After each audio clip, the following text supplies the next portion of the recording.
Eleva os meus olhos para os montes, de onde me virá o meu socorro? O meu socorro vem do Senhor que criou os céus e a terra. Muito bom dia, que a graça e a paz do nosso Deus esteja sobre você e sobre toda a sua família. O meu pedido a Deus nessa manhã é que Ele cubra de bênçãos, lhe torne cada vez um homem mais sábio diante do Senhor, que ame a Deus com todas as suas forças. A própria palavra do Senhor nos afirma: buscar-me-eis e me achareis quando me buscardes com todo o vosso coração.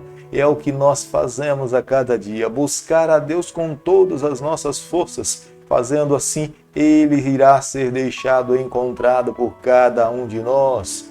Quero deixar com você também nessa manhã uma parte da palavra do Senhor do livro de Provérbios, capítulo 10, o verso 13, onde a Bíblia diz o seguinte: nos lábios do prudente se acha sabedoria, mas a vara é para as costas do falto de senso. Provérbios capítulo 10, o verso 13. A sabedoria nós encontramos no Senhor. Não existe um outro lugar onde nós possamos encontrar tamanha sabedoria para a nossa vida e para a nossa salvação. Foi Jesus Cristo que veio aqui a essa terra em carne e osso nos ensinar como é que nós podemos ser sábios para viver com o nosso Deus por toda a eternidade. Mas aqueles que são encontrados como sendo injustos e faltosos são aqueles que não querem receber o Senhor, que dão as costas para Deus. É a razão pela qual a cada dia nós estamos aqui a clamar pela bênção do Senhor sobre a nossa vida, para que cada vez mais nos tornemos mais sábios. A cada dia nesse canal nós estudamos um capítulo da palavra do Senhor, e nessa manhã eu convido você a ter nas mãos a palavra de Deus no livro de Salmo, capítulo 51, o versículo 1. Compadece-te de mim, ó Deus, segundo a tua benignidade e segundo a multidão das tuas misericórdias. Apaga as minhas transgressões. Após Davi ter se envolvido com Betseba, ele recebe a visita do profeta Natã. Era um apelo direto para o seu coração.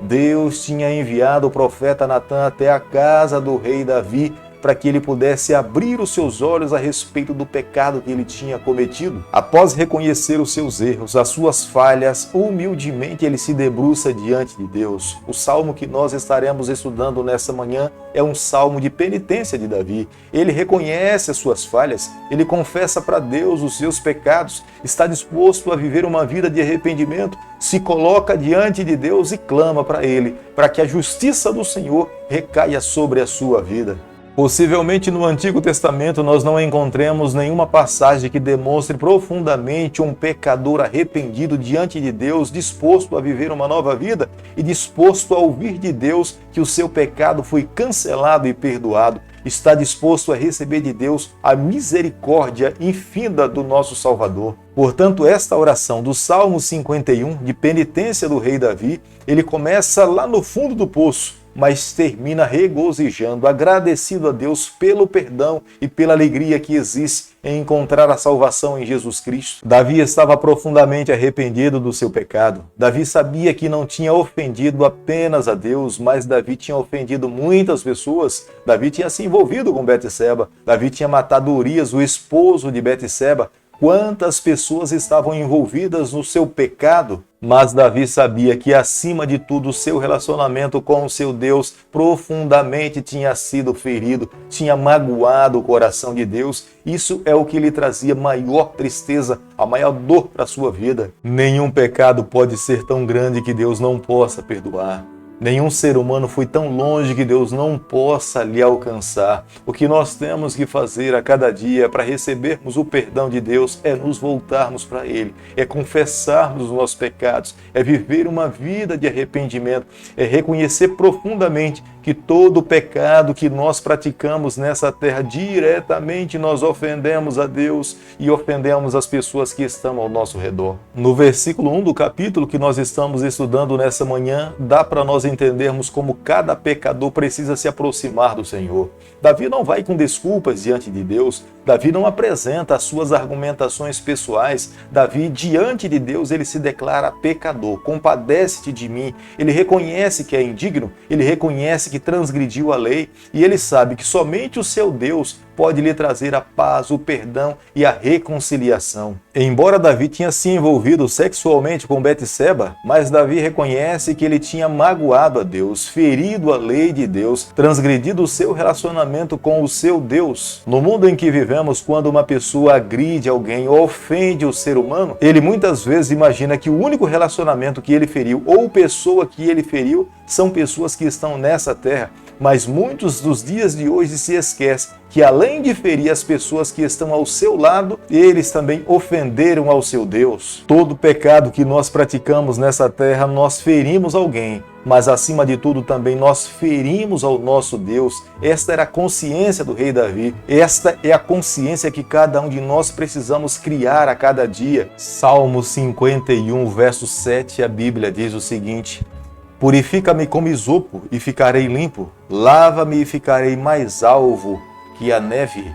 Essa declaração do rei Davi era o que de fato já tinha acontecido com a nação de Israel, quando o pai teve nas mãos a responsabilidade de marcar as ombreiras da sua casa com o sangue de um novilho. Eles colocaram sobre o solo ramos de isopo para que o sangue não ficasse manchado no solo.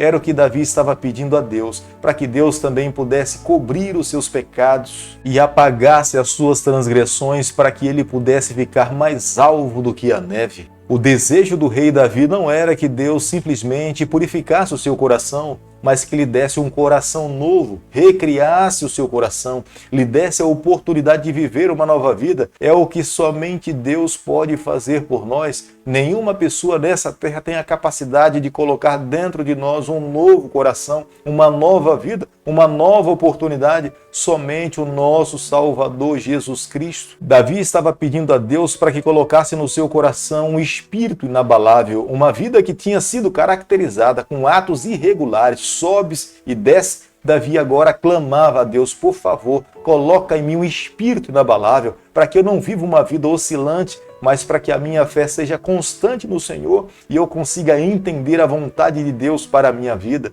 É somente na presença do Senhor que nós encontramos a verdadeira felicidade, a verdadeira paz. Nada nesse mundo que nós fizermos a partir do momento em que nós transgredimos as leis de Deus ou magoamos o coração do nosso Deus, nós conseguimos encontrar paz. Somente Ele pode trazer essa paz, segurança, restaurar o nosso coração depois de uma vida em pecado. No verso 19, Davi fala dos atos exteriores da religião, ofertas queimadas, que é o que o seu Deus tinha estabelecido para o seu povo. As ações externas levavam para que eles pudessem entender o que deveria acontecer dentro do coração. Mas nesse momento, Davi se volta para Deus e entende. Todas as mudanças que deveriam acontecer dentro do seu coração eram uma obra que somente Deus poderia realizar nele. Um coração renovado, uma vida perdoada, paz de espírito, transformações, mudanças de pensamento, somente Deus pode efetuar na vida do pecador. Somente aqueles que se submetem a Deus conseguem alcançar essa bênção. Somente vivendo uma vida ligada ao Senhor constantemente, ele consegue alcançar esses objetivos. Davi não estava disposto a viver uma religião formal apenas com atos exteriores, mas Davi estava disposto a viver uma religião do coração, entregue a Deus, completamente submisso, disposto a fazer a vontade do Senhor em toda e qualquer circunstância. A única maneira para que nós possamos receber o perdão das nossas vidas, de fato, é encarar o pecado, é confessar o pecado, é abrir o coração a Deus, pedir perdão e esperar a graça de Deus inundar a nossa vida. Somente dessa forma nós conseguimos receber o perdão do pecado. Aqueles que não reconhecem que estão no pecado jamais conseguirão encontrar a cura, mas aqueles que admitem e confessam alcançam a graça do Senhor. Querido amigo, nessa manhã, ao concluirmos o estudo do Salmo 51, eu e você, nós precisamos chegar à seguinte solução: somente em Jesus Cristo nós encontramos a paz para a nossa vida. Somente em Jesus Cristo nós encontramos a cura para os nossos pecados. Somente Jesus Cristo tem poder e autoridade de nos limpar de todo o pecado que existe em nossa vida. Somente o nosso Salvador pode manter o nosso nome escrito no livro da vida. Quando nós pecamos contra alguém, nós estamos nos rebelando contra Deus. Ferimos as pessoas, mas o nosso Deus também é ferido. É por isso que quando pecamos contra alguém, precisamos pedir perdão pelos erros que cometemos, mas acima de tudo também precisamos nos voltar para Deus. É o nosso Deus que foi ofendido. É Ele que nos perdoa, é Ele que nos transforma, é Ele que nos concede forças para vivermos uma nova vida. É por isso que a cada manhã nós nos encontramos aqui no posto do nosso dever. É a nossa primeira responsabilidade. Antes de encararmos as lutas e dificuldades de um dia, temos que nos voltar para Deus, reabastecermos as nossas energias espirituais, clamarmos pela companhia dEle para que nós possamos alcançar a vitória. O meu pedido a Deus nessa manhã é que Ele se mantenha constantemente ao nosso lado e andando ao nosso lado, nós vivamos uma vida vitoriosa. Querido Pai, em Tuas mãos nessa manhã nós nos colocamos, confessamos as nossas falhas. Nós queremos ser do Senhor por toda a nossa vida. Fica conosco no decorrer desse dia. É o nosso pedido e a nossa oração e o fazemos em nome de Jesus. Que o Senhor te abençoe e te guarde. Que Ele faça resplandecer o seu rosto sobre você. Que Ele tenha misericórdia de você. Que sobre você nessa manhã Ele levante seu rosto e conceda a sua paz em nome de Jesus. Amém.